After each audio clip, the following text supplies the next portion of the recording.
Muy buenos días a todos y todas. Quiero invitar al señor ministro a que pase a escenario, por favor. Y también invito a nuestro señor rector a que nos pueda acompañar. La UPB les da la bienvenida a una nueva sesión de UPB Talks, un espacio de diálogo y reflexión académica sobre los temas estratégicos que marcan el presente y el futuro del país y del mundo. Hoy nos visita el doctor Mauricio Medinaceli Monroy, actual ministro de Hidrocarburos y Energías de Bolivia. Él es economista boliviano con una amplia trayectoria en el sector energético. Cuenta con una maestría en economía por la Universidad de Georgetown y estudios doctorales en economía en la Pontificia Universidad Javeriana. A lo largo de su carrera, ha combinado la gestión pública, la investigación académica y la consultoría internacional en políticas energéticas. Ha trabajado con organismos internacionales y multilaterales como el Banco Mundial, el Banco Interamericano de Desarrollo, el PNUD y la CEPAL. También ha desarrollado una importante labor académica como docente e investigador en distintas universidades de la región, incluida la UPB. Nos acompaña hoy para reflexionar sobre uno de los temas más estratégicos para el país, el presente y el futuro del sector energético boliviano. El conversatorio contará con la participación del doctor Óscar Molina Tejerina, rector de la UPB, doctor en Economía y presidente de la Academia Boliviana de Ciencias Económicas, así como académico de número de la mencionada academia, con una destacada trayectoria docente y de investigación en desarrollo económico que todos conocemos. Informarles que esta sesión va a ser transmitida en streaming interno para nuestros campus de Cochabamba y Santa Cruz con la venia del señor ministro. Y antes de darle la palabra, me permito leer el programa de la jornada. Como primera instancia, vamos a tener el conversatorio con el ministro de Hidrocarburos y Energías, Mauricio Medinaceli, PhD, y la participación del doctor Óscar Molina como rector de la universidad.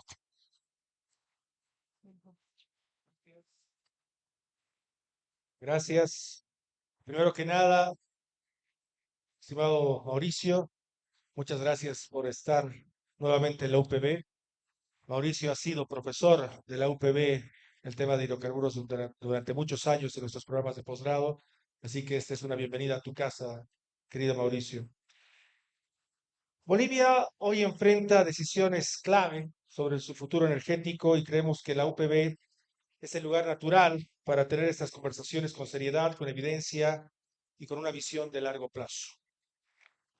Quiero darles la bienvenida a todos ustedes, a la UPB y por supuesto a toda nuestra facultad, a todos nuestros estudiantes que nos acompañan desde el campus en Cochabamba y en el campus en Santa Cruz.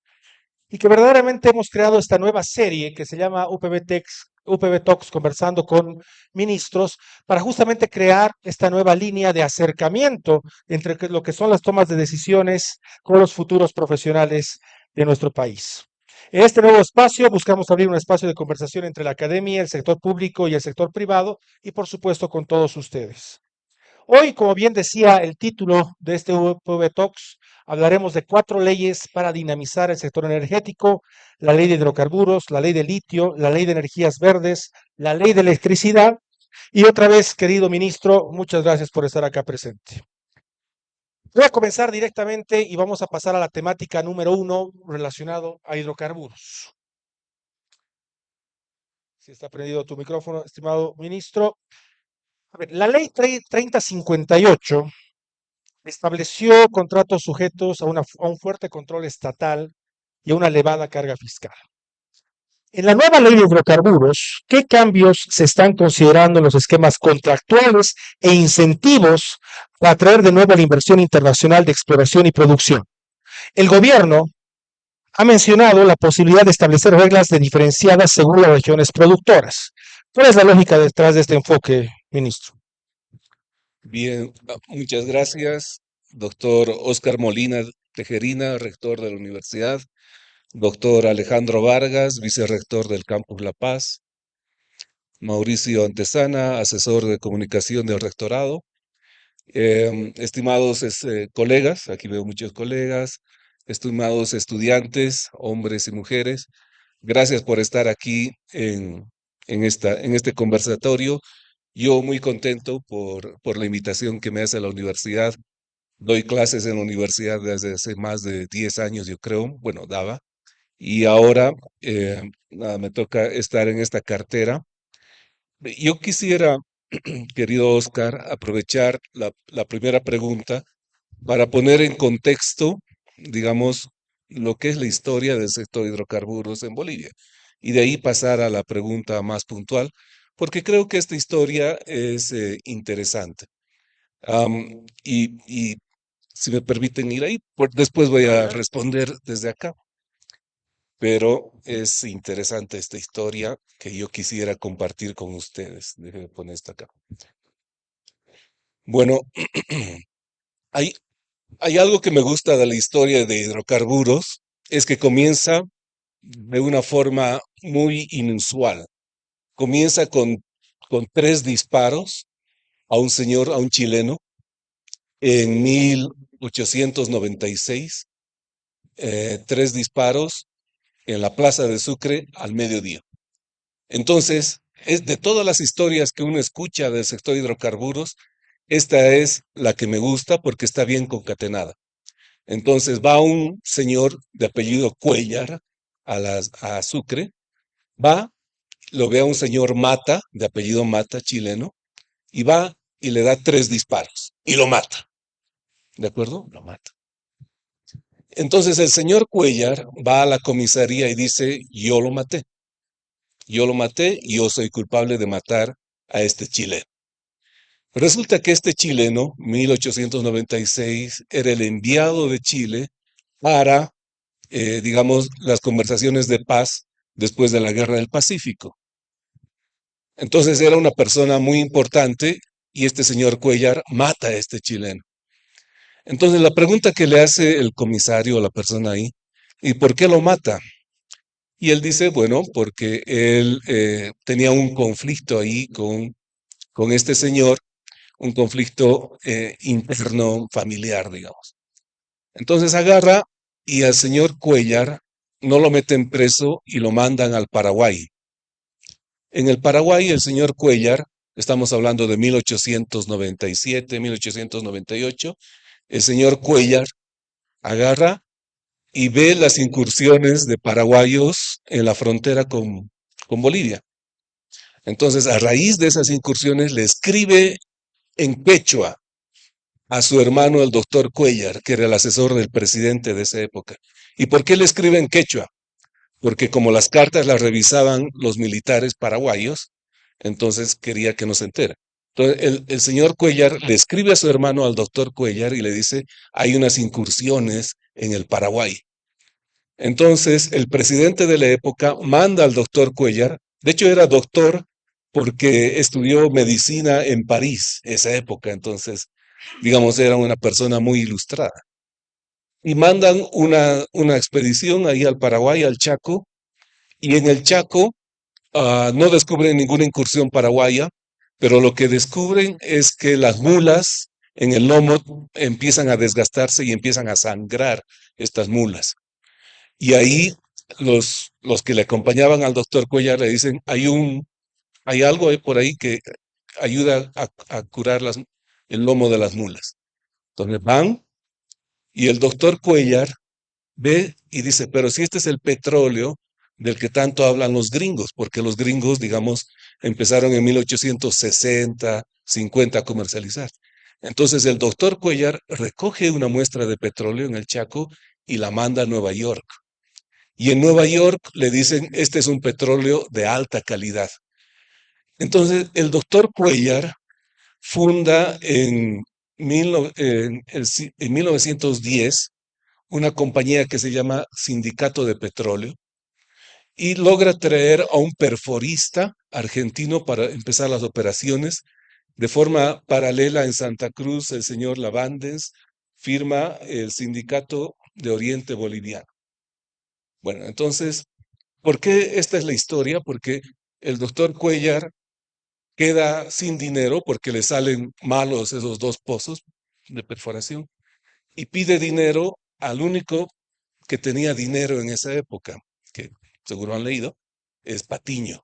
Entonces Patiño se hace socio del doctor Cuellar, pero Patiño al final no quiere hacerse cargo de la minería y vende eh, su participación a una empresa americana. Y la empresa americana se llama la Richmond Levering. Esta Richmond Levering lo que hacía era acopiar, digamos, de varias partes. Y esta Richmond Levering en 1920, 20, ¿sí? Vende todo esto a la Standard Oil. Y la Standard Oil comienza la perforación de los campos de Bermejo, de Sanandita y de Camiri.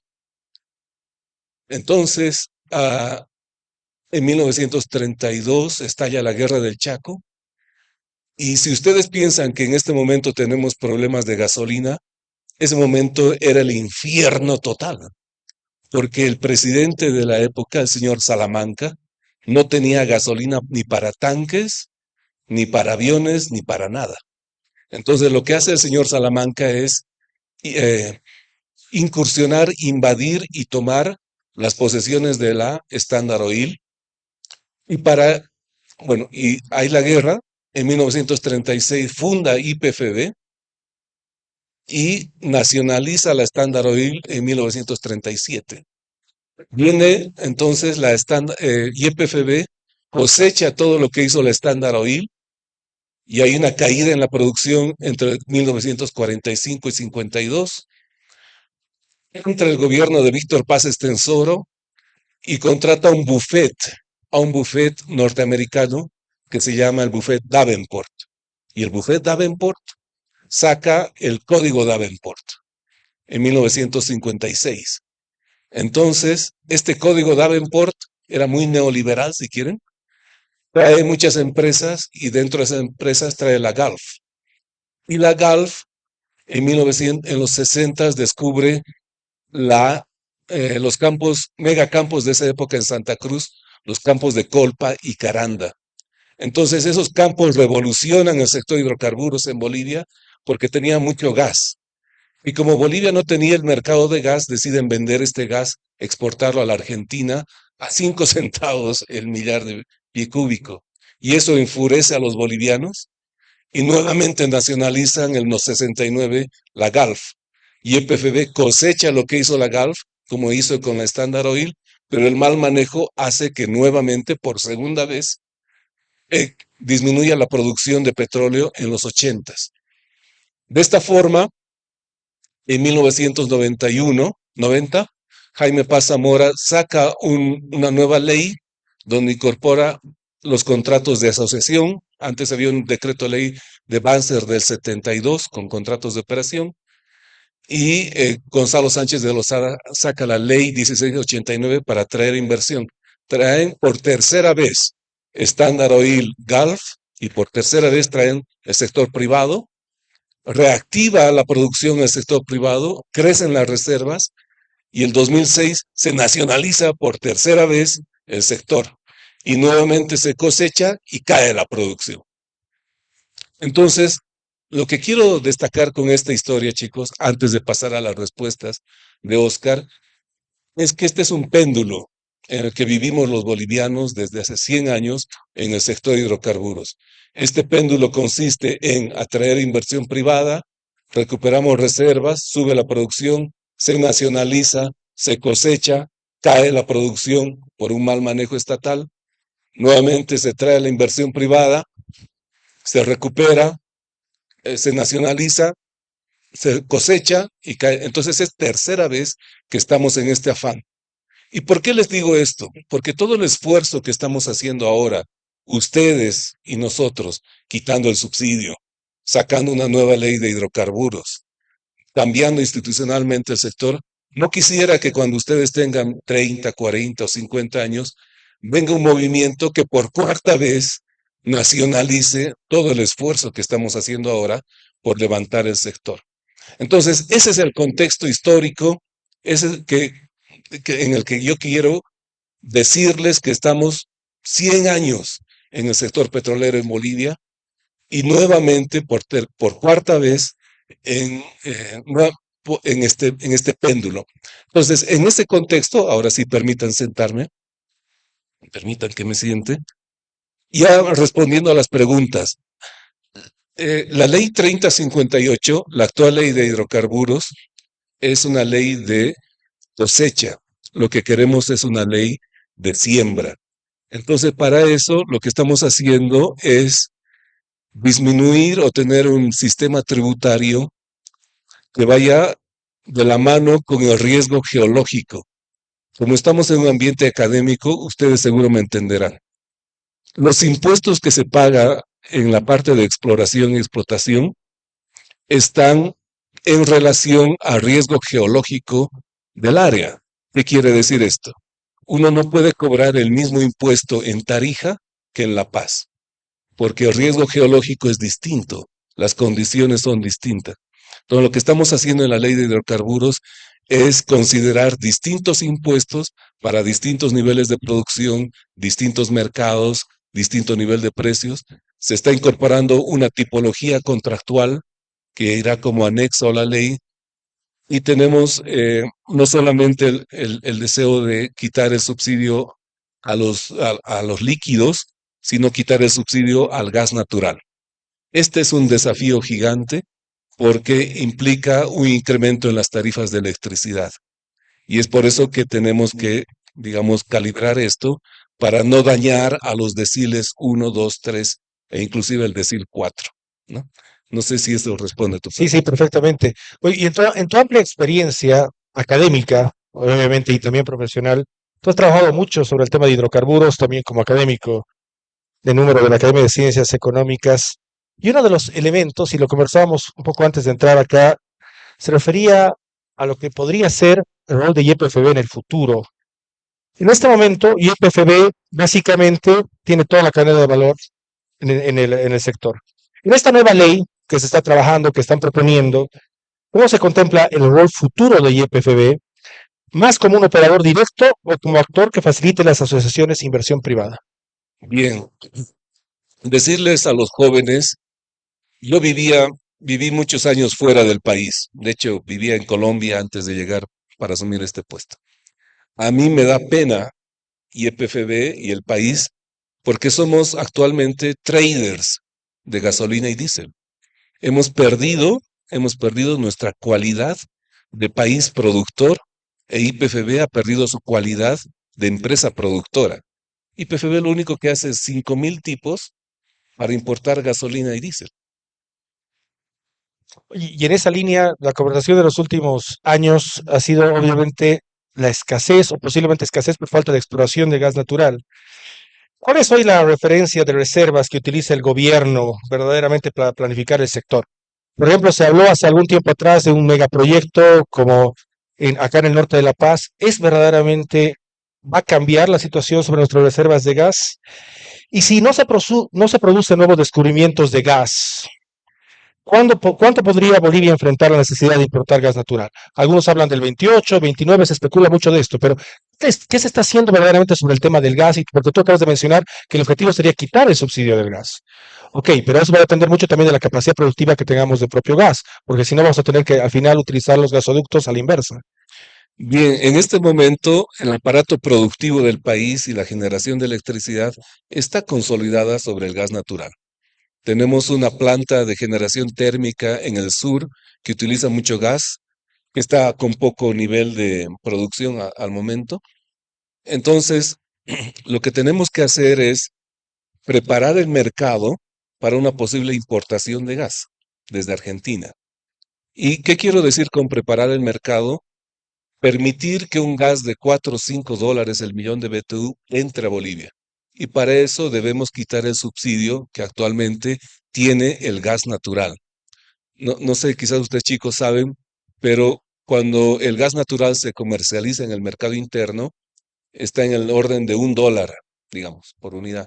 Cuando se exporta es en el orden de 5 dólares. Lo que tenemos que hacer es que el mercado interno pague estos 5 dólares. Pero este es un desafío muy grande, porque vamos a afectar las tarifas de electricidad y afectaremos las tarifas de gas natural para el ama de casa. Entonces, ¿cómo queremos, qué medidas de contingencia hay contra eso? Uno se llama eficiencia energética, ¿no es cierto? Porque tenemos, al ama de casa no le interesa tanto el precio del kilowatt hora. De hecho, a ustedes tampoco. A ver, levante la mano cuánto cuesta un kilowatt hora en el país. El que sepa eso. 5 puntos para el que sepa. ¿Cuánto?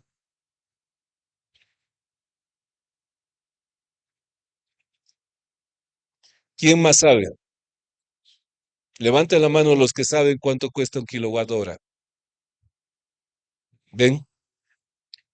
Más o menos, a grandes rasgos, un boliviano el kilowatt hora.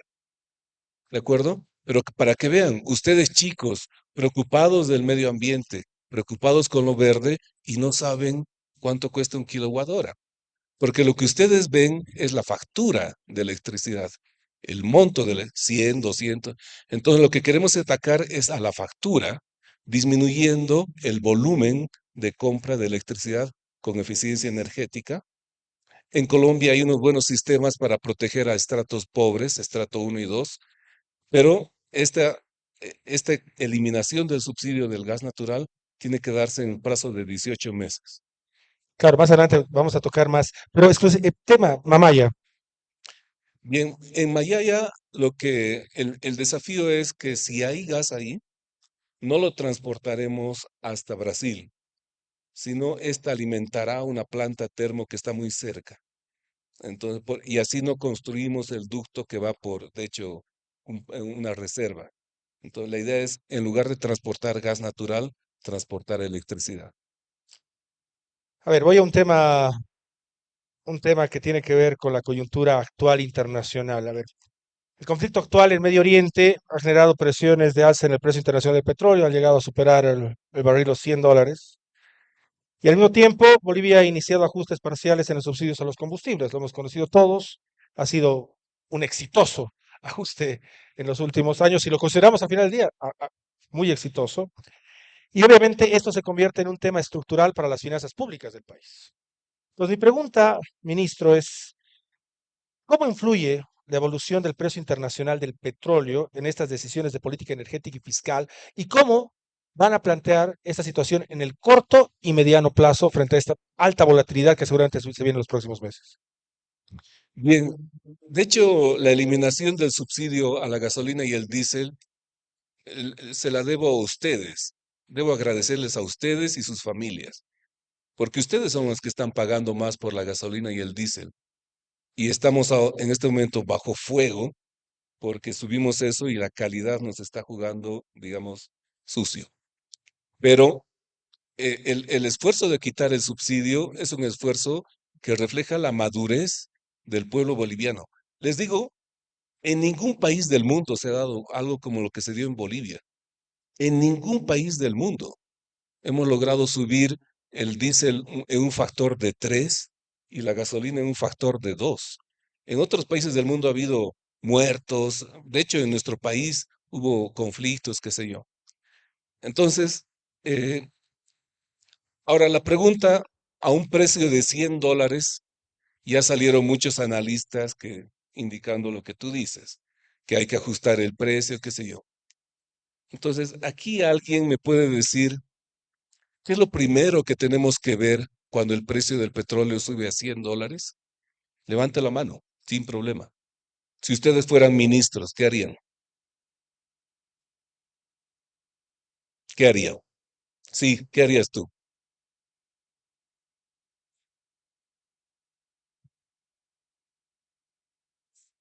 Páseme un micrófono ahí para, lo estamos haciendo bastante dinámico esto.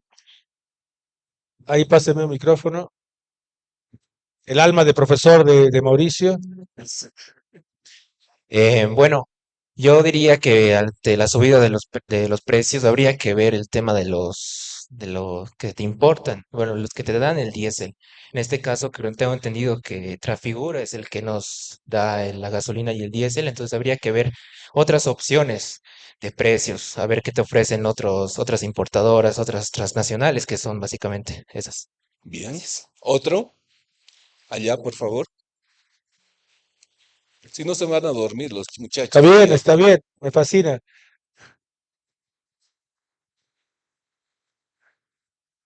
Bueno, primero que nada, muchas gracias, señor ministro, por venir. Pero bueno, respondiendo a la pregunta, yo creo que por $100 el barril del petróleo, tendría que verse la situación del tipo de cambio. Tenemos una brecha oficial y una brecha paralela. Entonces, a escasez sería muy importante ver ese punto. Muy bien. Y un tercero, ¿qué haría en mi lugar con un crudo de $100? ¿Alguien? Allá Hay tenemos varias una mano. manitos, hay varias manos levantadas. Allá. Acá veo manos levantadas. Muchas gracias, señor ministro Medinaceli. Igual, en la posición de ministro, analizaría la reacción en cadena de la subida de precios de las canastas familiares, de cuánto afectaría a los productores internos en sus costos de producción, porque a la hora de subir la gasolina, eso incrementa sus costos de producción. Gracias. Muy bien. Básicamente lo que algunos analistas están indicando, ¿no? Están ya rasgando. Pero desde un punto de vista económico, lo primero que tenemos que ver, o que yo estoy viendo, es si este shock es transitorio o permanente. No podemos exponer al consumidor a un shock especulativo de precios, ¿o no? Es decir, sube el precio hoy a $100, ajusto la gasolina a 14 bolivianos, mañana cae el precio a $60, ajusto la gasolina a 7, pero la papa, el taxi, no baja de precio, porque para los economistas aquí presentes es una situación de precios inflexibles a la baja. Por tanto, lo que estamos haciendo ahora es analizar si este ataque especulativo de precios es transitorio o permanente, y eso es lo que hacen muchos países en Latinoamérica. En Estados Unidos sube y baja. El galón ya está en $4.10 en este momento. Pero en Brasil, Chile, Colombia, El Salvador, los gobiernos protegen al consumidor de estos shocks de precios, porque realmente eh, y además que es muy fácil decir suban el precio a 10, ¿no? Para que después la COP venga y nos saque, nos bote de la ventana. No, pero desde un punto de vista técnico, tenemos que proteger al consumidor de ataques especulativos. Y ayer el crudo estaba en $87.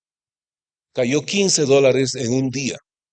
Entonces, ¿por qué creemos que este es un ataque especulativo? Porque los fundamentales, es decir, la oferta y demanda de petróleo, no vemos que haya cambiado en el mundo. No, la demanda no va a crecer como la China hizo que crezca en los años pasados, y la oferta tampoco esperamos que disminuya. Por tanto, con alta probabilidad es un ataque especulativo. Y el segundo punto acá es, ¿alguien conoce la refinación, algo aquí? Lo que estamos haciendo es permitir la importación de crudo y no de gasolina y diésel. Williams aquí debe estar contento, porque nuestras refinerías están trabajando al 25% de capacidad. Entonces, importar crudo en lugar de importar gasolina y diésel es mucho más barato.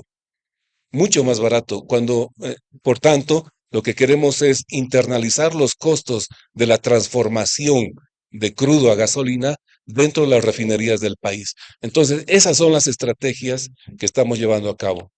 Ministra, pensemos un minuto y como buenos economistas supongamos que es transitorio. Ujú. El país ya está en condiciones financieras de tener ese fondo de estabilización y la cantidad de dinero suficiente para mantener estable el precio del petróleo. Supongamos que es transitorio por 6 meses, un año. Tenemos ya las condiciones, tenemos ese fondo de estabilización como lo hace Uruguay, como lo hace Chile, como usted bien lo menciona. Bien, en este momento todo el fondo está dentro de IPFB. Entonces la pregunta aquí no solamente es técnica, sino es política. La pregunta es si tenemos la capacidad de subir a la gasolina y el diésel a 14 bolivianos. Imposible, No, difícil. ya la gente, o sea, ha sido suficientemente doloroso hacer lo que hicimos porque en reuniones, no, he tenido que ir a Montero, he tenido que ir a...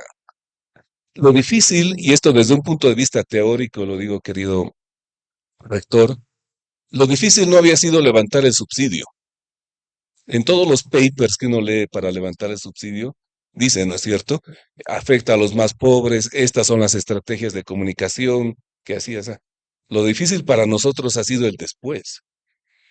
Lo difícil para nosotros ha sido aguantar la metralla después, ver los productores de quinoa, los productores de soya, los transportistas, los mototaxistas, ¿qué se les ofrece a cambio? Han sacado su lista de Navidad. Ha sido, te digo, un dolor de cabeza. ¿Por qué? Porque todos aceptaron la subida, pero desde cosas pequeñas, como que en el presupuesto del ministerio se hizo la compra de gasolina a 3.74. Entonces estamos sin gasolina nosotros, ¿no? Entonces, así en muchas instituciones, esto ha sido un cambio brutal que afecta, digamos, a las previsiones que se tenían. Ahora, respecto al fondo, lo que se hizo todo el ajuste a $65. Todos los días me levanto y veo cómo está el precio, y EPFB hace compras por baches de 20 a 30 días y hace un promedio además de precios. Entonces, de alguna forma amortigua. Pero confío en que la importación de crudo, que ya se le está activando, y confío en que el traspaso al sector privado de la comercialización de gasolina, diésel y la importación nos puede ayudar en esto. Porque ¿qué es lo que queremos, chicos? Ustedes han debido viajar fuera, ¿no es cierto? Muchas veces. Comparen las estaciones de servicio de Perú, Brasil, con nuestras estaciones de servicio. No tienen punto de comparación.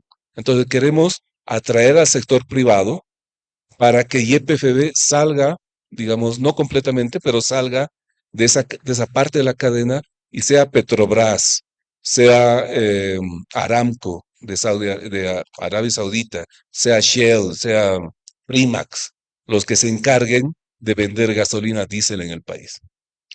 No, yo simplemente quiero resaltar, y tal vez es una opinión muy personal, y por eso lo decía al principio, exitoso. La forma en la cual se ha tratado el tema del subsidio a nivel político, económico y las repercusiones, y como tú mencionas, la madurez posiblemente del pueblo, difícilmente se ha visto inclusive en muy pocos países. Por eso reitero las felicitaciones y la forma exitosa en la cual se ha tratado, porque ese era verdaderamente un tema que podría haber llevado al país a una crisis económica muy grande. Quisiera pasar, estimado ministro, al tema del litio. Voy a comenzar con una pregunta, no sé. El litio en el nuevo proyecto, en los nuevos planes del gobierno, ¿es un mineral o una fuente de energía? Ahí hay una confusión que vale la pena aclarar. Aquí, el litio no genera energía. Por eso es difícil compararlo con el gas natural. El litio te permite almacenar energía. Digamos, esa es la principal característica de este producto. O sea, te permite crear baterías, para decirte algo. No genera energía. Luego alimentas esa batería con energía que generas del petróleo, no sé, fotovoltaicos, qué sé yo. Ahora, en em, la ley del litio tiene tres pilares básicamente. Uno, cuidar el turismo. Ahí mucha gente estará y logramos imponer esa narrativa en la gente. Queremos declarar una parte del salar como patrimonio turístico donde no se hace ninguna operación de litio. Porque realmente el efecto multiplicador del turismo es mucho más grande. Les pongo un ejemplo, chicos, para que entiendan. Un proyecto de litio de 50,000 toneladas de carbonato genera $400 millones por año en exportaciones. El turismo en el salar puede llegar a generar 1,000 millones. ¿De acuerdo? Entonces, el efecto multiplicador del litio sobre la gente del turismo sobre la gente es mucho más grande que del litio. Pero no quiere decir que no lo explotemos. La idea es delimitar un área, otra área pequeña para los productores pequeños de sal, que sí manifestaron su preocupación, vinieron al ministerio. Y en lo que queda para el litio, potenciar la ILB, porque hay que hacerlo, y el resto de concesiones hacerlas mediante licitación internacional. Ese Sí. es el plan. Bueno, la doctora Lucky Anderson, nuestra directora del SDCN, está feliz de escuchar turismo como parte esencial.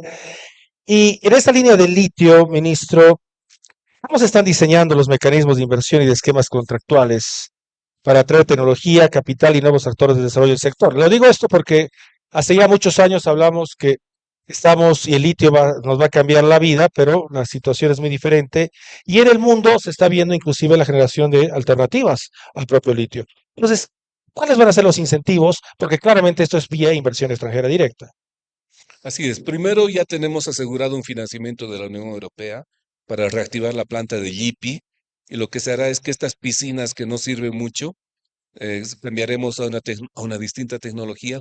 Hay esta inversión comprometida. Pero lo que más nos está costando, chicos, es encontrar profesionales. Es irónico, ¿no es cierto? Nos está encontrando buscar un profesional que sepa inglés, tenga un MBA fuera del país, o por lo menos que sea dentro del país, pero que hable inglés, que tenga conocimiento del litio y que tenga entre 30 y 40 años. Y a eso me pidió el presidente que sea potosino. Entonces, realmente, el capital humano en nuestro país, en un lugar tan específico, es muy complejo. Por eso, el mensaje que yo doy a ustedes, a los jóvenes, es, primero, el inglés es fundamental. Si ustedes no saben inglés, la verdad que sus probabilidades de, ya sea con emprendimiento propio o trabajando para una empresa, disminuyen notablemente. Segundo, cualquier cosa que estudien, tienen que asociarla con negocios. Y quiero comentarles una historia muy interesante. ¿Cuál es la visión de nuestro canciller? Y como estamos grabando aquí, Fernando querido, perdón por meterme en tus aguas. Fernando es el canciller. ¿Cuál es la visión del canciller? ¿Qué debe hacer un embajador? Alguien, levante la mano. ¿Qué debe hacer un embajador? Adelante, no sean tímidos, tímidas. ¿Ya? Con el micrófono, por favor.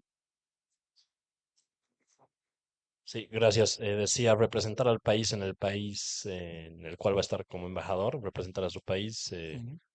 mostrar la postura que tiene el país sobre ciertos temas y también dar esa relación entre ambos países. ¿Ya? Muy bien. ¿Alguien más? ¿Qué hace un embajador por allá? Muchos embajadores muchas veces se dedican a ver quién está mal, ¿no? Dentro de su país. Pero a ver, ¿alguna idea por allá? Ah, bueno, se ocuparía de potenciar las relaciones bilaterales entre ambos países, no solo, bueno, no solo bilaterales, sino económicas, Ujú. tratando de ofrecer al país local como una gran alternativa para producir cualquier tipo de negocio. Perfecto, ahí atrás. Bueno, en realidad también, aparte, no solamente generar negocios en los otros demás países. Eso. Esa es la visión que tiene el canciller.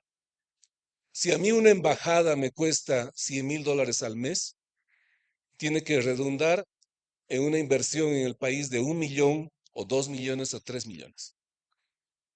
¿De acuerdo? Así de sencillo. Tú le diste en el clavo. Entonces, esa es la visión que tiene nuestro presidente. Por eso, no solamente basta con que ustedes sepan su profesión. Esa profesión tienen que asociarla a hacer negocios. E imagínense, ahorita los miembros seguramente ya están protestando al escuchar esto de la carrera diplomática. Pero ese es el giro que estamos tratando de dar. Son negocios. ¿Por qué? Porque para que ustedes trabajen en el futuro, ya sea como emprendedores o ya sea en una empresa, ya basta de que tengan que ser del partido político de turno. Tiene que ser el sector privado el que les genere las fuentes de empleo. Y por eso es que se están cambiando las cosas para potenciar el sector privado, que son ustedes. Cuando yo hablo de potenciar el sector privado, como dice el presidente, se habla de los camiris del Alto. No sé si han escuchado ese concepto. De los que hacen los cholets, de los que pagan el impuesto a las ganancias en el Alto. No estamos hablando del gran empresario que tiene miles de millones y millones. Hablo del empresario del día a día. Pero por eso debemos crear las condiciones para que ustedes sepan hacer negocios. Es eso, querido Oscar. Exactamente, y es justamente el rol de nuestros estudiantes de Relaciones y Negocios Internacionales. Levanten la mano, ahí, por ahí están, eso. Una pregunta difícil, querido Mauricio. A ver, Siempre se habla de que la clave cuando hablamos de recursos naturales, Bolivia, recursos naturales, materia prima, se habla de industrialización, pero al final del día tenemos que ser un poco realistas sobre nuestras capacidades instaladas y nuestras capacidades, por ejemplo, para cubrir grandes demandas. Lo que yo siempre digo, o sea, tenemos una economía de cerca de 45.000 millones de dólares, rodeado de trillones de dólares, y a veces todo el mundo dice, sí, no, la clave es generar valor agregado, la clave es generar productos terminados, pero al final del día la capacidad productiva es muy complicada. Tema litio. La estrategia va a ser aprovechar, explotar el recurso natural como materia prima o verdaderamente cuál va a ser el mecanismo que tenga sentido considerando esas limitaciones en términos de industrialización y temas de capacidades productivas. Por eso se está potenciando la planta de Yipi, que le genera un valor agregado. No es solamente exportar materia prima. Y la idea es que hacer una planta que absorba la producción de materia prima de las otras concesiones. Entonces ahí le damos un valor agregado y bueno, se reactiva un poco. Ahora, soñar con baterías ya es un paso, digamos, un poco más agresivo. Por el momento, potenciar la planta de Yipi. Pasemos, estoy viendo un poco el tiempo, estamos relativamente bien, pero quisiera pasar a un tema, creo que es fundamental, es un tema de la discusión actualmente en el mundo sobre el tema de las energías verdes. Y obviamente, más allá de recursos naturales específicos, obviamente tenemos que pasar a una transformación energética acelerada. Y obviamente Bolivia tiene que jugar un rol estratégico seguramente en esa transición. Hablando de la ley de energías verdes, se menciona como biocombustibles, hidrógeno verde, electromovilidad. ¿Cuál es la estrategia que está pensando el país para desarrollar esas tecnologías y cómo se complementan con energías renovables más tradicionales como la solar, la eólica? Déjeme nuevamente hacer un ejercicio con los muchachos. Adelante. Este ejercicio me encanta hacerlo en cada clase que voy. Levanten la mano quienes quieren cuidar el medio ambiente.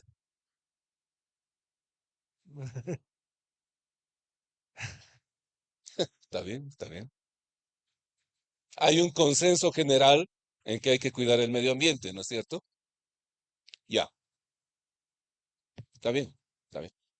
Levanten la mano los que quieren pagar 3 veces más en luz, que su factura se duplique en luz 3 veces para cuidar el medio ambiente. Ese es el problema. Lick Anderson. Y Ese es cuatro el manos. problema, muchachos. En la medida que tengamos subsidios a la electricidad, al gas, le estamos haciendo un flaco favor a que entren energías renovables. Entonces, en este momento la energía fósil está tan subsidiada, sobre todo con el gas natural, que no deja entrar a lo verde. Entonces, lo que acaba de pasar acá, ese es el problema en la sociedad. Todos queremos cuidar el medio ambiente, pero nadie quiere pagar el costo de cuidar el medio ambiente, ¿no? Y ahí entramos con problemas de pobreza, igualdad de género, todo lo que ustedes ya conocen. Entonces, el desafío para nosotros es cómo protegemos a los más pobres y migramos a lo verde. Ahora, con el presidente, nosotros no planteamos la transición energética. No planteamos la transición energética. Planteamos la diversificación energética. Y alguien que quiera opinar, ¿por qué creen que planteamos la diversificación energética y no la transición energética? Allá, por favor.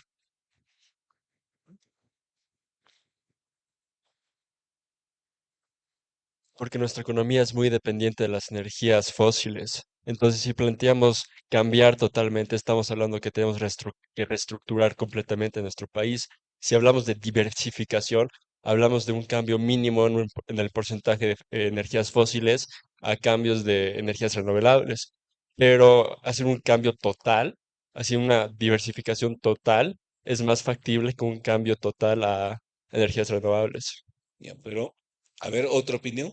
¿Por qué planteamos nosotros diversificación y no transición? Ministro, yo pienso que sería básicamente por la misma naturaleza de las energías renovables y alternativas porque son muy variables, entonces un país no puede depender el 100% de algún tipo de energía. Por ejemplo, Paraguay, que es casi 100% hidroeléctrica, puede sufrir sequías y eso les va a arruinar básicamente sus fuentes energéticas. Entonces es importante una diversificación para tener una seguridad energética. Ahora yo le hago una pregunta, ¿cuál es tu nombre? Rasha, Tasha. Rasha con R. Tasha. Yo le hago una pregunta, Tasha. ¿En el mundo tenemos algún ejemplo de transición energética? En la historia, Podría ser los países que ahora están intentando salir, o sea, descarbonizarse. pero a nivel global, ¿cuál? ¿Seguimos consumiendo carbón? Sí. Ujú. ¿Seguimos consumiendo petróleo? Sí. Entonces, el único ejemplo donde hubo una transición energética y se dejó de consumir una fuente de energía es con el aceite de ballenas, que yo creo que ya nadie utiliza. Pero en el mundo, desde nuestro punto de vista, no ha habido tal cosa como transición energética. Lo que ha habido es una diversificación. Hay más fuentes de energía, solar, eólica, pero el carbón se sigue utilizando en muchos países. De hecho, en casa, en Sudamérica, Colombia es un país que utiliza mucho carbón. Va a desaparecer no en el corto plazo, así como tampoco el carbón, el petróleo. Por tanto, lo que se plantea acá es ir a lo verde, sí, es bueno, quitando subsidios, pero todavía tenemos un recurso de gas natural que tenemos que explotarlo y maximizar su producción. ¿Por qué? Porque las regalías del 11% se pagan sobre la producción de gas natural y no sobre la producción de paneles fotovoltaicos. Entonces, para pensar en una diversificación, transición energética, necesitamos trabajar en una transición fiscal y en una transición laboral, porque hay un conjunto grande de chicos, ingenieros petroleros, que hoy en día no consiguen trabajo. Entonces, esa es un poco nuestra visión, querido Oscar. No, excelente. Y en esa línea, que creo que es correcta, como dices, la historia ha ido por esa línea de la diversificación de energías. ¿Cuáles son los proyectos que se están pensando en esa diversificación, en términos de energía eólica, de energía fotovoltaica, inclusive de energía termoeléctrica o más hidroeléctrica también? Por eso, y las energías renovables que sirvan para generar electricidad se tratarán en la ley de electricidad. Las energías renovables que no se utilizan en la generación de electricidad, biocombustibles, etanol, hidrógeno, etcétera, se tratarán en la ley de energías verdes, pero muy importante, querido Oscar, y aquí les aviso a ustedes, en la ley de energías verdes delinearemos competencias para capturar todos los recursos afuera a través de instrumentos verdes. ¿Qué quiere decir con esto? Que si el municipio de Tupiza, hoy por hoy, ahí se instalarán 100 megas con paneles fotovoltaicos, fuimos a inaugurar el otro día, Tupiza ahora, con la nueva ley, podrá acceder a recursos en Europa porque está generando, digamos, energía renovable con fotovoltaicas. El desafío de la ley verde es que municipios, gobiernos subnacionales, el gobierno central pueda acceder a dinero por esta diversificación energética. Entonces se establecerán atribuciones, obligaciones institucionales para ver quién hace esto en la lógica 50-50. Si tú vas a instalar una planta de biodigestores en el Beni, instala tu planta, la vendes al sistema, pero además con la ley tú puedes ir a Alemania y obtener unos recursos para que te ayude a apalancar otros proyectos. Entonces, la ley verde hay que verla como una ley que te abrirá la posibilidad de utilizar estos instrumentos financieros para captar recursos no solamente con deuda, no solamente con inversión privada, ¿no? Antes no se podía eso porque había una ley, la ley de la madre tierra, que no te permitía utilizar estos instrumentos como bonos verdes o créditos de carbono, qué sé yo. Hoy en día, ese es uno de los objetivos de la ley verde. Ahora, me imagino en la misma línea, hablando ahora de la diversificación total de la economía, una gran apuesta, y creo que creemos todos que va a ser una gran apuesta a la agroindustria en el futuro. La agricultura en general en Bolivia, por su potencialidad, debería ser un gran sector. Se está trabajando en conjunto con la estrategia del desarrollo de la agroindustria en Bolivia, con el tema, por ejemplo, de la utilización de biomasas para la generación de energía. Sí, de hecho, etanol es, ahorita está bajo fuego, evidentemente, pero yo hablé con los productores de etanol y les queremos dar un horizonte de seguridad. El haber eliminado el subsidio a la gasolina y el diésel le da un respiro al etanol. Entonces, tenemos que discutir el porcentaje de mezclas, los precios y todo ello, pero sí esto está dentro de la estrategia agroindustrial. Porque, a ver, chicos, ¿qué energía no genera problemas en el mundo? Porque el problema es la cuestión de los alimentos con biocombustibles, ¿no es cierto? A ver, alguien levante la mano y me diga, esta es la energía que no genera problema de ningún tipo. ¿Alguien sabe de alguna energía de ese sentido? Sí, a ver, ahí está, bien.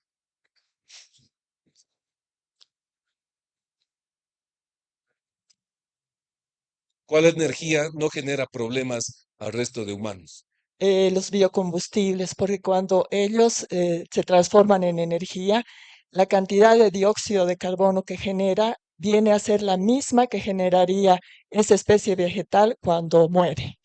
¿Ya? Pero ¿no te parece que al expandir la frontera agrícola, Ah, no, pero ahí hay que tener cuidado. No hay que ir hacia los combustibles de primera generación, sino a los de segunda o tercera generación que cuidan la soberanía alimentaria. pero de alguna manera afectas a otros sectores, sí o no? Bueno, nada es perfecto, pero esa podría ser una buena respuesta. Exacto, ese es el desafío. Nada es perfecto. ¿Quién me dice cuál es el problema con los paneles solares? El problema, no las ventajas.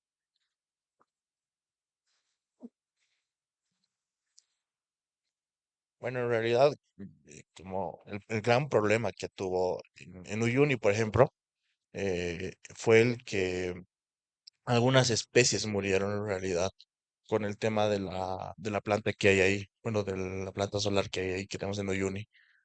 Y aparte, en realidad, es la generación de esos paneles solares que es bastante elevada y por los materiales que se necesita. Así es. A mí me tocó trabajar en Afganistán y en Afganistán tenemos cementerios de paneles solares, cementerios, que no saben qué hacer con ello. ¿Cuál es el problema de la energía de las hidroeléctricas? Eso es fácil. ¿Por qué las hidroeléctricas generan problema? Porque destrozan por completo un ecosistema que esté relacionado con el agua. Por ejemplo, yo me acuerdo que del proyecto que se quería hacer con la represa del Bala en el norte del Paso, que el mayor problema iba a ser que se iba a generar inundaciones en los alrededores, e iban a dejar a comunidades destruidas por las inundaciones y a otras sufriendo las consecuencias de la sequía, producto de que el agua se estaba desviando artificialmente. En sí iba a ser, digamos, que, una represa que iba a generar, digamos, una gran potencia eléctrica, producto de la caída, pero los costos ambientales y sociales que generaba eran mucho mayores a los beneficios que generaba. Así es. Allá, atrás. Llegamos con el micrófono allá atrás. ¿Cuál es el problema con la geotermia? ¿Alguien sabe cuál es el problema con la geotermia allá atrás? La geotermia es utilizar el calor que está bajo tierra. ¿Alguien sabe? Creo que... Ah, ahora sí. Eh, Principalmente tenía una consulta en torno a que una de las energías que está teniendo mayor cantidad de votos y papers en la comunidad científica es la energía nuclear a base de torio. Y hace más o menos unos 3 años se ha descubierto una gran reserva de torio en Tarija, que hasta los mismos, que varios técnicos chinos han ido a explorar y si mal no recuerdo, esto tendría una capacidad energética de hasta 2 o 3 mil años que tenemos aquí directamente en Tarija. No sé si por la ley de energías renovables habrán considerado la implementación o la transición a energía renovable de torio. Excelente pregunta. Aquí, cuando hablamos de esto con organismos internacionales, nos piden ciertos requisitos institucionales para siquiera pensar en energía nuclear, porque se deben seguir algunos protocolos, sobre todo de seguridad. Entonces aquí enfrentamos problemas geopolíticos, institucionales, pero sí se estará tratando dentro de la ley de energías, digamos, verdes. El problema con la geotermia es el uso del agua. El problema con la energía eólica son que es muy específica al tipo de viento y la producción. Es decir, todas las energías tienen un problema. De eso debemos estar claros.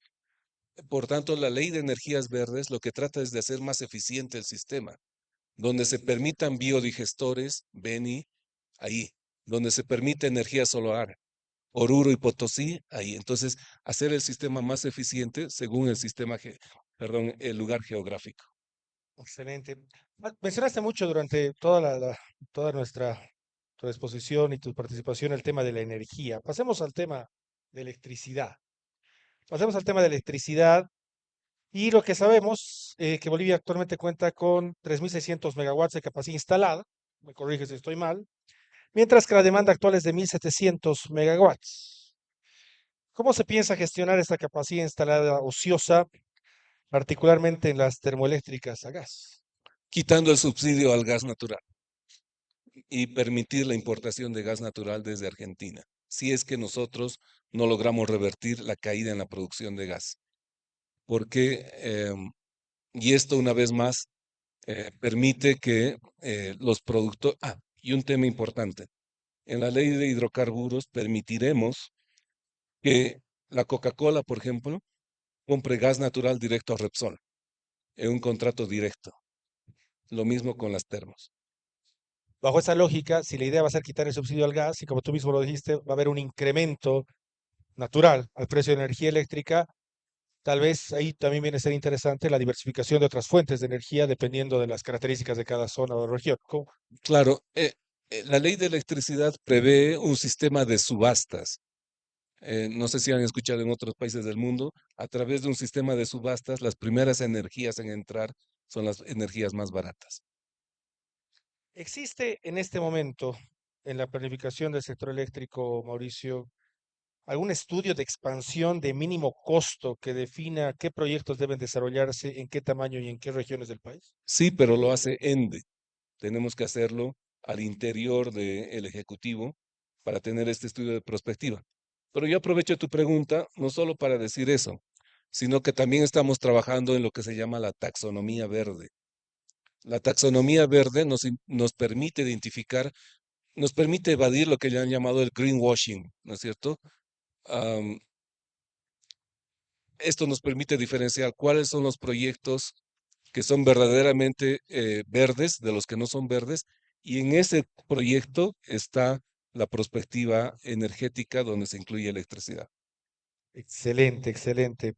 Tengo una pregunta final. Mirando el sector energético en su conjunto, Bolivia definitivamente parece estar entrando en una etapa de transición de este modelo. ¿Cómo espera el gobierno que este paquete de reformas, hidrocarburos, litio, energías verdes y electricidad, contribuya finalmente al desarrollo económico y a la generación de empleo en Bolivia? Bien, como es la última pregunta, tenemos un paquete de 4 leyes, ley de hidrocarburos, donde pensamos abrir el sector privado a la parte de exploración y explotación, donde YPFB sea socio o no de estas empresas, pasar la comercialización al sector privado, de regular aún más los precios, la refinación se queda en YPFB, pero se permiten refinadores privados dentro de la cadena de hidrocarburos, potenciar la producción de gas natural, maximizar lo que tenemos de gas natural ahí. En la ley de electricidad, el sistema de subastas y la quita del subsidio al gas natural permitirá entrar eólicas, permitirá entrar geotermia y otras renovables. Aquí el gran desafío en electricidad es si las distribuidoras de electricidad pasarán a los departamentos en esta lógica de 50-50.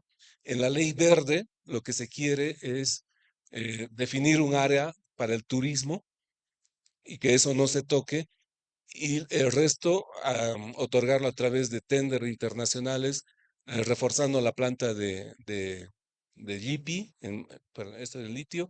En la ley verde lo que queremos es potenciar el uso de biocombustibles y ahí crear los instrumentos financieros para quien invierta en estas tecnologías verdes, en estas energías verdes, pueda traer, digamos, recursos de otras partes del mundo. Aquí el desafío y cómo creemos que se puede generar desarrollo. Porque han visto, chicos, o sea, cuando no hay gasolina, cuando no hay diésel, la gente está 2, 3 días haciendo cola. Cuando no hay energía que acompaña al crecimiento económico, pues no hay eso, crecimiento económico. El desafío acá es tener una matriz diversificada con la mayor cantidad de energías verdes, que maximizar el uso de combustibles fósiles, pero sobre todo, ya no depender de una sola fuente de energía, y para eso queremos diversificar no solamente la energía, sino el tema fiscal y el tema laboral. ¿Cuál es el paraguas de todo esto? Permitir la entrada del sector privado a precios de mercado. Y el sector privado son ustedes. Eso es lo que queremos, que el sector privado, que son ustedes, la nueva fuerza laboral, no tenga nunca más que inscribirse a un partido político para obtener una fuente de empleo. Excelente. Vamos a pasar, como bien lo presentó Helen al principio, ha sido muy interactivo, pero vamos a dar un espacio a preguntas. Voy a pedir a los campus Julio León Prado en Cochabamba y campus Santa Cruz que se preparen para algunas preguntas de ese campus. Mientras tanto, vamos a seguir con La Paz. Todos los que quieran, pasen a hacer una pequeña fila. Vamos a ver cuánto alcanzamos.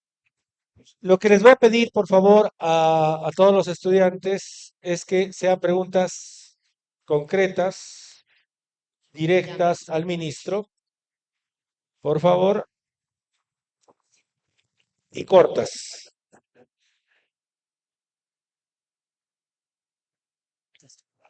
Se van a presentar, por favor, su nombre y su carrera. Adelante. Bueno, buenos días, ministro. Mi nombre es Rachel Tibi y soy de noveno semestre de la carrera de Ingeniería Medioambiental y Energías Alternativas. Ahora que hemos hablado sobre la diversificación de nuestra matriz energética, quisiera saber cuál es la apertura del ministerio ante los biocombustibles de cuarta generación. ¿Te parece bien que tomemos unas 3 preguntas? Ya. Ok. Energías de cuarta generación. Adelante. Buenos días, Espera ministro. un segundito, por favor. El ministro va a traer su agenda para anotar. ¿Desde ahí la quieres hacer? Pues fabuloso. El ministro la va a hacer desde ahí. Un segundo. Ok, ahora sí, adelante. Ya. Buenos días, quería agradecerle por su charla, estuvo muy interesante. ¿Te puedes presentar, por favor, y tu carrera? Claro que sí, mi nombre es Aurilandia, soy del noveno semestre de la carrera de Ingeniería del Medio Ambiente y Energías Alternativas. Mi pregunta va relacionada a qué incentivos y mecanismos de financiamiento, por ejemplo, créditos de carbono o bonos verdes, va a implementar el ministerio para atraer inversión privada, especialmente a la diversificación de las energías alternativas y también relacionada a la ley verde que mencionó, ¿cuándo piensan implementarla? Muchas gracias. Ok, una tercera, adelante.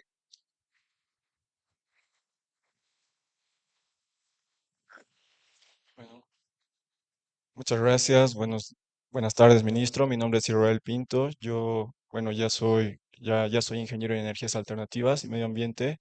Y bueno, mi pregunta va más relacionada al tema de la geotermia. Como usted mencionaba, es una energía que obviamente tiene algunos riesgos en cuanto al agua y la perforación.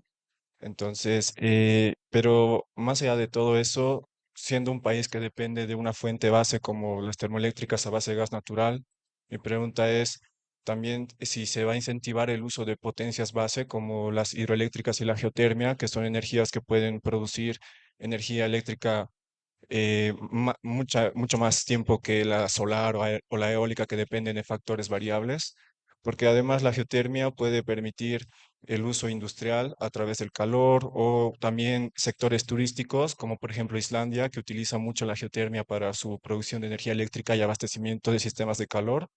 Entonces, tomando en cuenta eso, que Bolivia aún no ha podido aprovechar este recurso al 100%, Quisiera saber si tiene el ministerio alguna idea de proyecto futuro.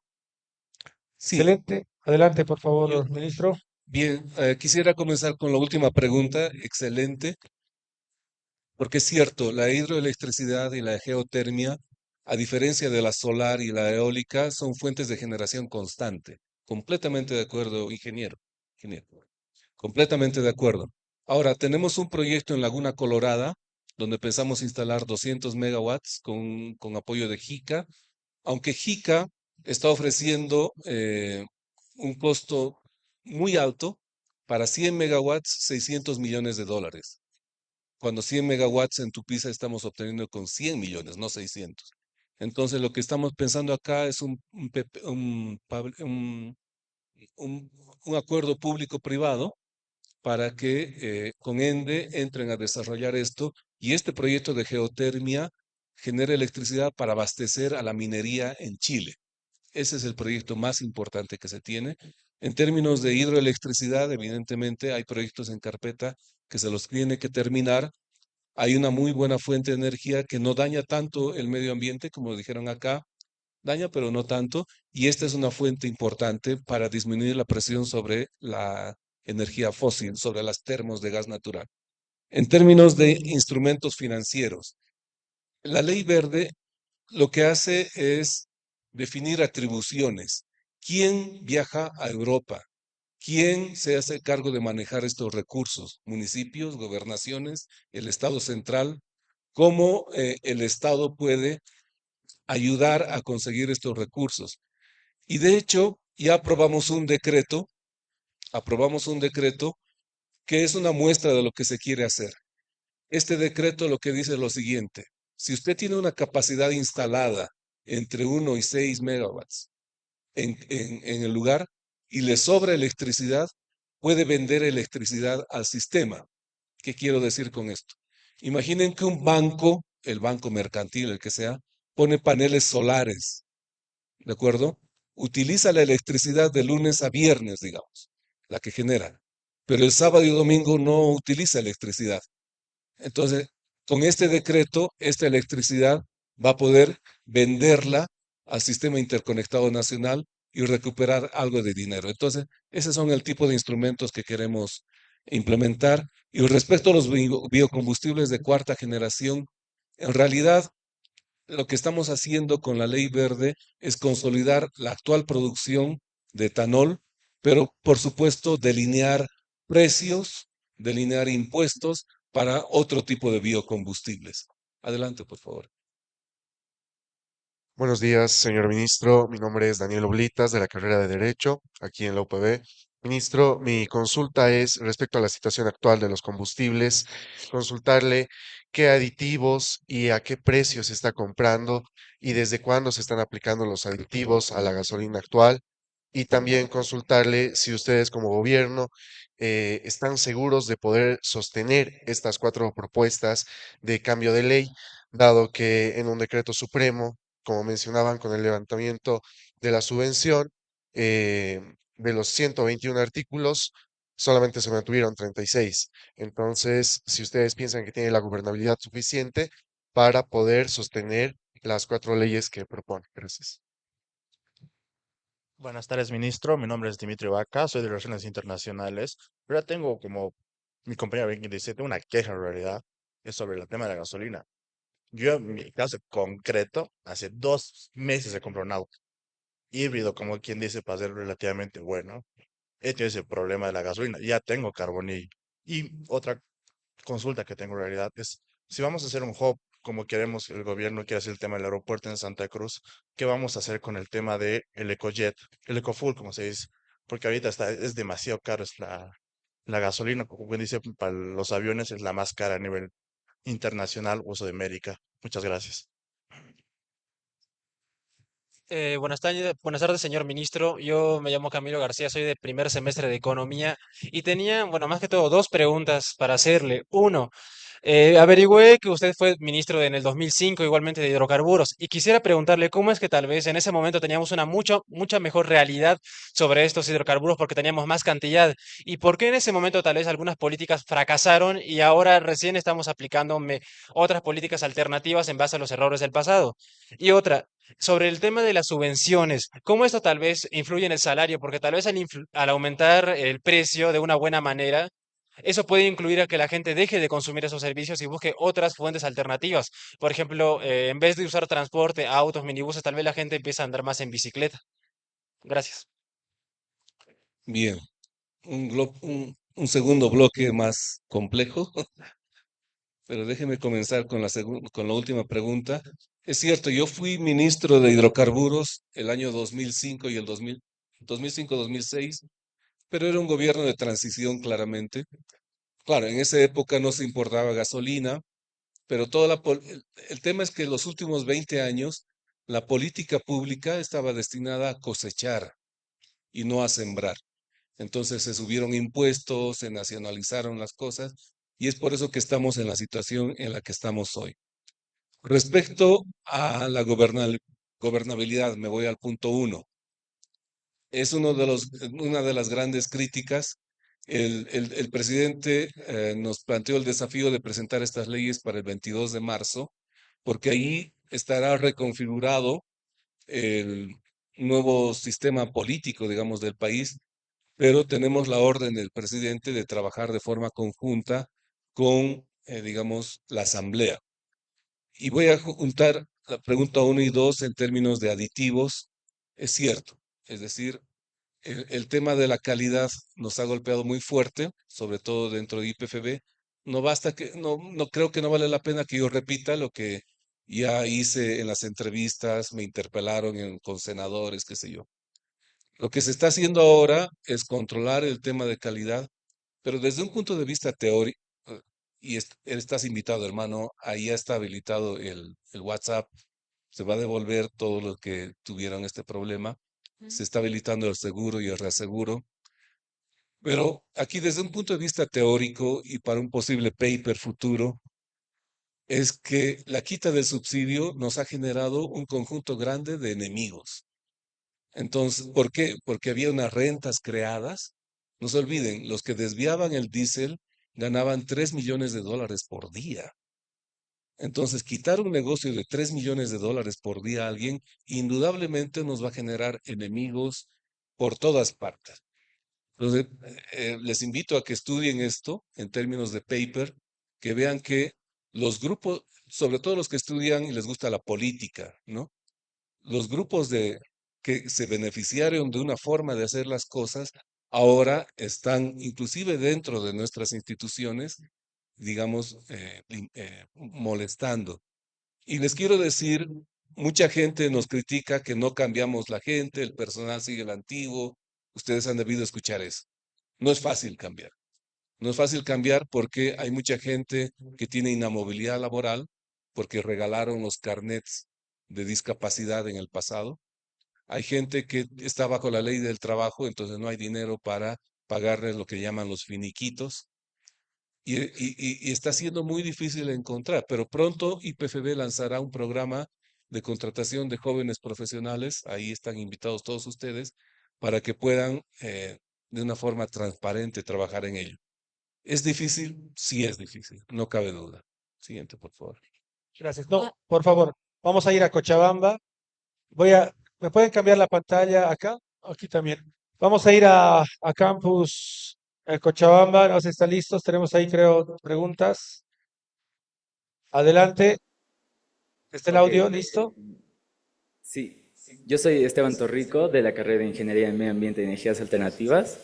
Y bueno, quería seguir preguntando al respecto de la geotérmica en el campo Sol de Mañana.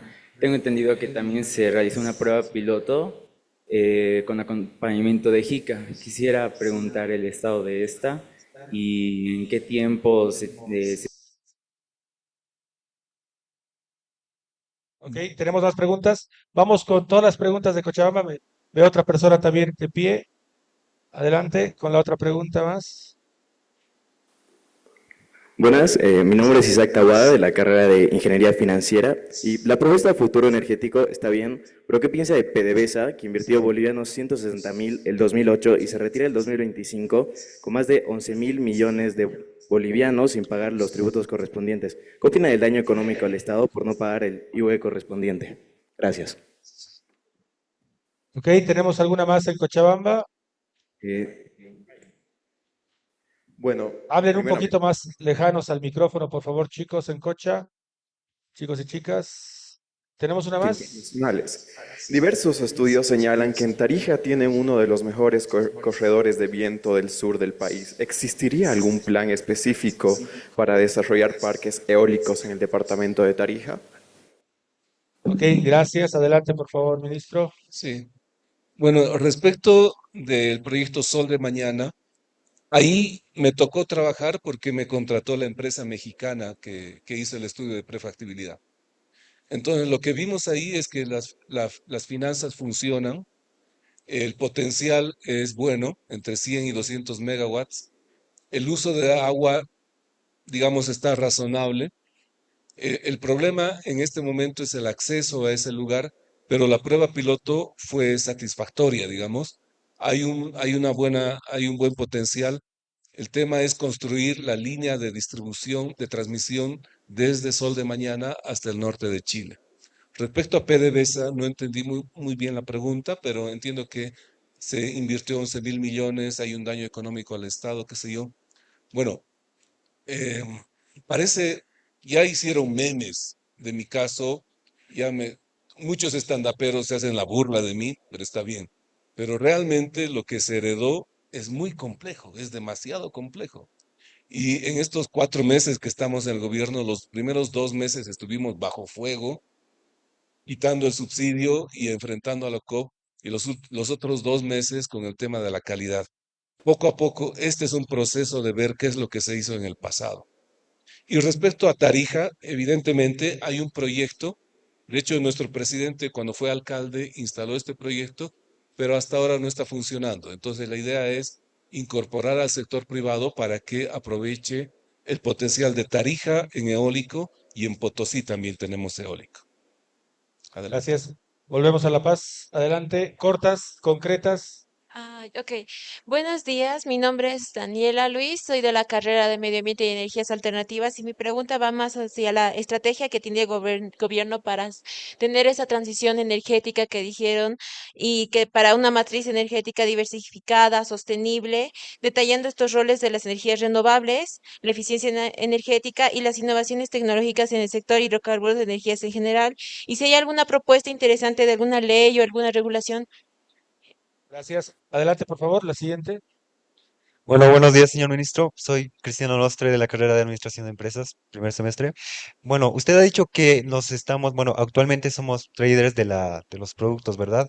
Y si queremos llegar a ser productores, o cómo se va a manejar la línea de la atracción a empresas privadas? ¿Se va a manejar en torno a competencia, en torno a como una meritocracia para asegurar mejores productos, o se va a seguir con la línea de nacionalización de la que hablo? Ok, siguiente. Buen día, señor ministro. Mi nombre es Anton Pacífico de la carrera de comunicación y, bueno, anteriormente he mencionado de que el principal problema que nos impide explotar el torio tarijeño es un tema de geopolítica y seguridad. Pero hasta donde he entendido, esos tratados están encargados de regular el uranio, que el uranio sí es un material con un punto de fusión muchísimo más bajo, y mientras que el torio es un punto de fusión muchísimo más alto y seguro, sin contar de que tiene mucha menor cantidad de radiación y no hay necesidad ni de enriquecerlo ni de descartar gran parte bueno, de la escoria del mineral, y es muchísimo más aprovechable. ¿Por qué habrían este tipo de restricciones geopolíticas y de seguridad en caso del torio? Adelante, por favor, ministro. Bien, comenzando con la última pregunta. Es cierto la diferencia entre el uranio y el torio, completamente de acuerdo. Sin embargo, digamos, en foros internacionales, cuando uno habla de energía nuclear, inmediatamente llama la atención de muchos socios, de muchas, digamos, intereses, de mucha gente. Por tanto, no se está desechando esta fuente de energía, está dentro de la ley de energías verdes, ¿no es cierto? Lo importante aquí es definir funciones, atribuciones institucionales, ¿de acuerdo? Pero sí se está considerando, no cabe duda. Respecto a las empresas privadas, la idea acá, el nuevo paradigma que tenemos como gobierno es apertura al sector privado con los impuestos razonables, los impuestos justos y precios de mercado.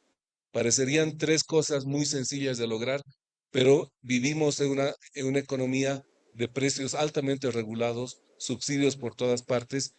Y bueno, la verdad que como dice nuestro presidente, este estado tranca, y voy a apelar a eso, este estado tranca está siendo muy difícil de lidiar con ellos, inclusive dentro de nuestras instituciones, porque la gente de pronto se empieza a acomodar esto, y por ello lo que se está haciendo es un relevamiento, por ejemplo, de todas las autorizaciones, cobros que se hace del sector público para comenzar a eliminar todo ello. Por ejemplo, vamos a aprobar un decreto supremo donde está prohibido pedir una fotocopia de carnet. Listo, se acabó eso.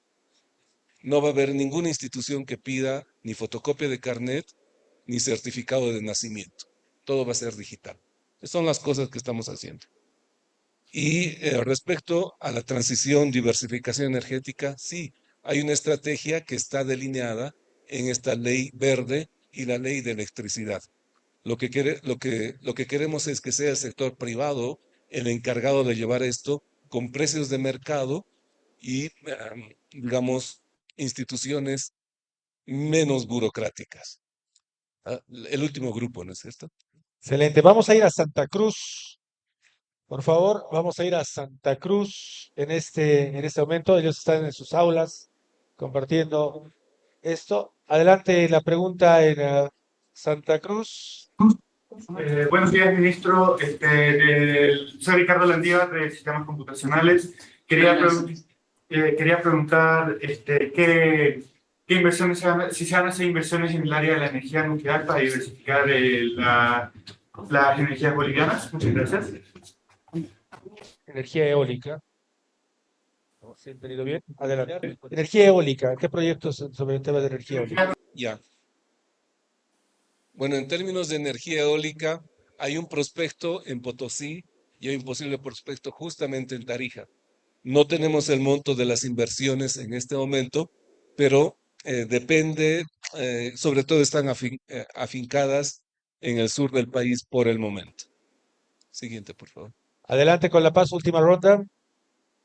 Bueno, buenos días, señor ministro. Mi nombre es Joana Pardo y soy estudiante de Economía, el último año. Mi pregunta concreta va en relación al Mutún y los proyectos que tiene en relación a ello, e igual relacionado al hidrógeno verde, que es un proyecto que está con incluso una mejor rentabilidad que el litio. Gracias. Adelante. Muchas gracias. Muy buenos días, señor ministro. Mi nombre es Branco Vía. Soy estudiante de primer año de Negocios y Relaciones Internacionales y vengo a cuestionar si es que tiene el conocimiento sobre la figura jurídica que garantizaría que el departamento de Potosí tenga la decisión con respecto a las posibles acciones del YLB sobre el recurso tan interesante como hemos estado hablando, que es el litio. Además, considerando aspectos como el periodo tan cercano que nos encontramos a las elecciones subnacionales y las posibles variaciones que pueden surgir a raíz de esto.